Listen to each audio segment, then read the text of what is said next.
ക്രിസ്തുയേശുവിൻ്റെ നാമത്തിൽ ഏവർക്കും സ്നേഹവന്ദനം. ഇന്ന് നാം പഠിക്കുന്നത് മത്തായിയുടെ സുവിശേഷം 18-ാം അധ്യായം 20-ാം വാക്യം. 2-3 പേർ എൻ്റെ നാമത്തിൽ കൂടി വരുന്നിടത്തൊക്കെയും ഞാൻ അവരുടെ നടുവിലുണ്ട് എന്നും ഞാൻ നിങ്ങളോട് പറയുന്നു. ഈ വചനം യേശു ക്രിസ്തു തൻ്റെ ശിഷ്യന്മാർക്ക് നൽകിയ വാഗ്ദാനമാണ്. ഇതിൻ്റെ അർത്ഥം വിശ്വാസികൾ യേശുവിൻ്റെ നാമത്തിൽ ഒരുമിച്ച് പ്രാർത്ഥിക്കുകയോ ആരാധിക്കുകയോ ചെയ്യുമ്പോൾ യേശു അവരുടെ കൂട്ടായ്മയിൽ ആത്മീയമായി സന്നിധനാണ്. ഇത് കേവലം ഒരു സാന്നിധ്യമല്ല, മറിച്ച് ദൈവത്തിൻ്റെ സാന്നിധ്യവും ശക്തിയും അവരോടൊപ്പം ഉണ്ടെന്നുള്ള ഒരു ഉറപ്പാണ്.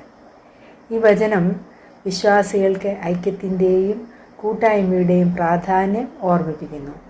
ചെറിയ കൂട്ടമാണെങ്കിലും യേശുവിൻ്റെ നാമത്തിൽ ഒന്നിച്ചാൽ അവൻ അവരെ നയിക്കുകയും അനുഗ്രഹിക്കുകയും ചെയ്യും.